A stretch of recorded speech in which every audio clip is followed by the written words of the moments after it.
Well, the mail came today, and no, it's not about the voter registration thingy for the upcoming June 4th election here locally. It's a box, and it's decorated with a bunch of cool stickers, including this one, Tape Pals. Yes, this is a tape exchange that we've been doing between my friend Ted Munk, our friend Mitch Farley back in Ohio, and myself. Compact audio cassette tape exchange, and I come up with the name Tape Pals as a play on words with our online typewriter community known as Type Pals. Well, we've been doing this tape exchange, Tape Pals. Ted kind of come up with a format of this little shipping box that we pack a tape in that we've recorded, and we put other little doodads in it. And I'm going to open this up and let's see what Ted has included in here. And I have a little bit of a preview hint that it might have some cool stuff in it, because Ted posted to his blog recently when he was packing this box up for me that he had some cool stuff in it, and I don't know what that is. Let's see. Ah, yes. Okay. I'm going to open this up. Ta-da! What do we have here? Well, first of all, it says three-way tape number 2. So yes, this is a three-way cassette exchange, and you might notice that cassette tapes only have two sides, side A and B. So that's an interesting dilemma. First of all, how do we do that? But let's get into some of the things in here. So I don't know what this is. A little pen-like device. And it looks like it has a switch. Oh, yes. It looks like a blue LED flashlight thingy. And it has a little white-colored fibrous tip. And I'm not really sure what that is, and he might explain it on the somewhere in the package here. Okay, an envelope. The envelope, please. Now, this is the envelope that Ted always, this kind of paper he always uses with his Arrow Joe, and it looks like it is sealed up, so we should probably unseal it, I'm guessing. We're doing this all live on camera, so we don't know if we're doing it the right way. Is there a right way? Okay, there we go. Okay, well, interesting. Okay. Looks like a little stamp. This is interesting. So we have a series of blog sheet entries and a letter and a thermal photo. Well, let's see if I can read some of this. April 23rd, 2024. Alrighty, the new rubber stamps have come in and have now been included in this box. This is a Tape Pals stamp. It's on clear, soft material that you can make a stamp out of. I'm going to probably glue that to a wooden block and make myself a Tape Pal stamp of my own. That's evidently how Ted did his. So April 20th, so the eclipse is done and gone and the world is normal. This test is old inkjet refill ink from 1999, which I probably bought to refill an old bubble jet printer. It makes pretty good dip pen ink. Loads of bleed on this paper though. So a letter, and let's see what this is, entered April 2nd. Hidden meaning abounds in this entry to the 3008 log. Text under text in layers like a trans-dimensional onion. Take a look in apparent light, eh? See what there is to see. Hidden like the toys are watching the 007 films with an eye out for typewriters. A whole new way to enjoy the films in a fresh experience. Okay, this is interesting. And this is, here we go with the front. Oh, okay. Oh, I see. Okay. Typewriter. And then on the back, so how do the 3008 work on the back of this thermal photo paper? Not real great, but it does work. Let's try the front. The 308 was a fountain pen that I believe I gave to Ted. And the letter. I've also updated the mission box with a secret squirrel invisible ink pen. That's what this is. Okay. I encourage you both to examine all enclosures with this new light in mind if you want to uncover all the included meanings and meanderings. This is a ultraviolet light, or puts out enough ultraviolet light to reveal hidden writings, maybe. Oh, okay. Oh, yes, okay. Don't know if you guys can see this, but there is the Ted Munk hand Let's test it. Oh, there's some invisible writing. Okay. An invisible letter on top of the visible letter. Yes. Okay. And what else do we have? This other one. Oh, yes. Okay. Here we go. Look, you guys might like this. The Tape Pals logo stamped in with invisible ink stamp. How cool is that? Yes, it is cool. This photo that we looked at earlier, the two ribbon spools are highlighted in invisible ink along with the hand stamp in the middle right there. If you can see that. Very cool. Okay, this next one is entered April 13th. I have not yet sent out the three-way tape package yet because I haven't made it to the post office. I'm glad about the delay, though. Once Joe suggested the name Tape Pals in the post a few days ago, and Mitchell seconding the name adoption, I had to work on a stamp for the project, and I ordered another 4x6er so I could send a stamp to Joe and Mitch as well. Yes, this round shall contain a myriad of delightful surprises. Joe and Mitch, enclosed, please find your official Tape Pals rubber stamper. One for each of you. It's a cling stamper intended to stick to an acrylic block for stamping duty. Do not ingest. Okay, so then in the box is a letter, the instructions on how to do the three-way tape cassette, which we'll look at in a minute. But inside here is the second stamper. This is the one that I'm supposed to send on to Mitch. I get the box from Ted, and then I send it to Mitch. So I have my stamp. This is for Mitch's. And now let's look at the instructions. This is a round robin. So three-way cassette letter instructions for use. Summation. Always record over the side recorded by the person you will be sending the package to.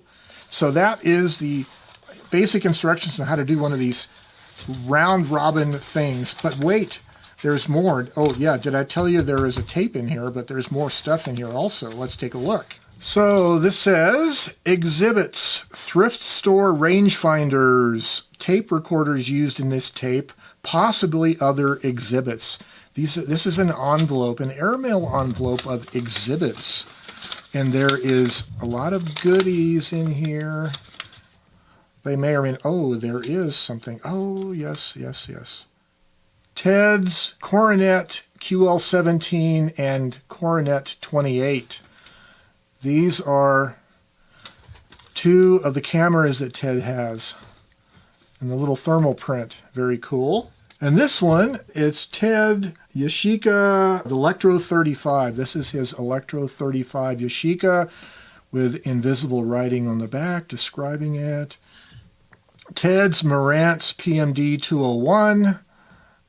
Ted's Olympus XA. Here is first successful round three-way 2-2 2024-04-08 Eclipse Day.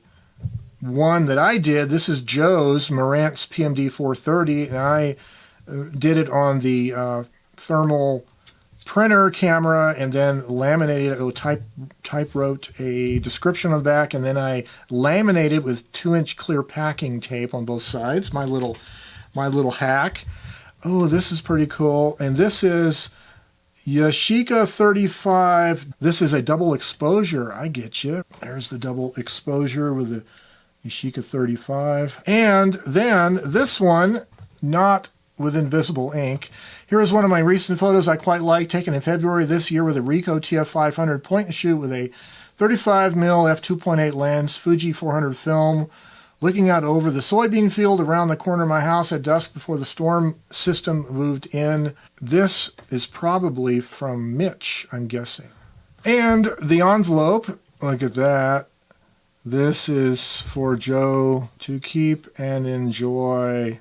Oh, and on the back side, the hand.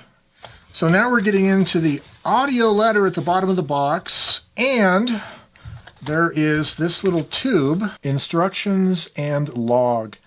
This was Ted's idea, a little tube that you open up if you haven't trimmed your fingernails, and it is a scroll of thermal pictures and typewriting, kind of a record of the whole thing. And it looks like, I remember this now, when I did my part of it, the typewriter ink smeared a little bit on this thermal coated side right here. But Ted's was 2024-02-22. Ted starts side A and sends tape to Joe, and this is Munk tone cassette. And of course we have to check this for invisible writing. I don't see any on it. So that's our little logbook that we've been doing. It goes in that little tube.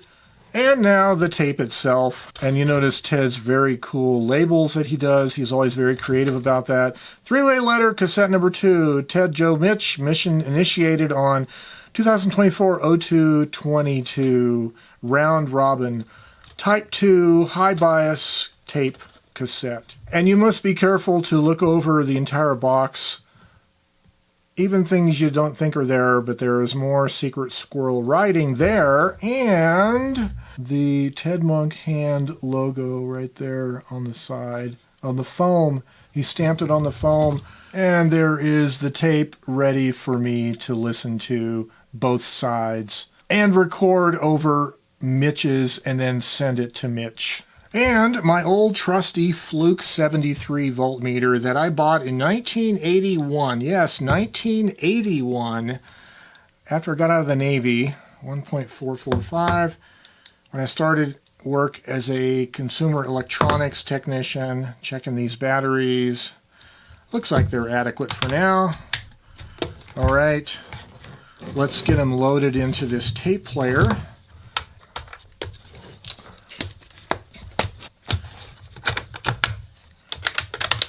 I get to listen to both sides. It's queued up for side A. All right, so let's see. Let's set this to tape monitor volume control. And good morning, Mr. Phelps. The man you're looking at is Walter Townsend, one of our high-ranking intelligence officers, whom we recently discovered is a top enemy agent.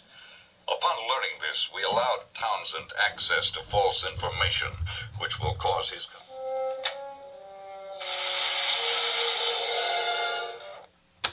So I thought it was fun to give you guys a little bit of a sense of the fun that we have, Ted, myself, and Mitch, doing these tape exchanges.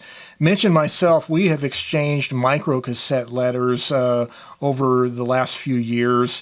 And Ted, of course, with me, it's mainly been compact cassettes. But it's a lot of fun doing tape letters because it's not just recording like haphazard, like sitting there just talking, but the challenge is try to come up with some interesting audio sounds. And what I often do is I will take the recorder around and record the sound of me doing things. Anything that makes noise, like maybe opening the car door, starting the car, driving around while I'm talking on the tape, or it could be anything that has interesting sounds to it. That's kind of the fun part of it. And of course, geeking out over these old tape recorders. This is a Marantz PMD 430, which is a stereo 3-head machine. If you're making a recording, you can monitor the tape playback as you're recording it. So it records on the record head, and immediately downstream you play it back on the playback head. It has variable bias control, so you can adjust the bias real time with it and get the optimal tones for the kind of tape you're using. Anyways, we have a variety, between us three, we have a variety of tape recorders we've been using. Some of them are a lot less fancy than these, but they all are fun to use. And this is the beauty of doing tape exchanges. And of course, the box that the tape comes in is a lot of fun to stuff with other fun goodies. And Ted is kind of the master at coming up with fun goodies to put in the boxes. So I want to thank my friend Ted and Mitch both for Tape Pals, for this tape exchange process. Sometimes it takes us a few weeks to record the tape and get it out in the mail. That's just the way it goes. But it is fun to look forward to a tape in the mail. And so I have two sides of a tape to listen to this evening. It's going to be a lot of fun. I wish you the very best. Stay creative and have yourselves a great day. Bye-bye for now.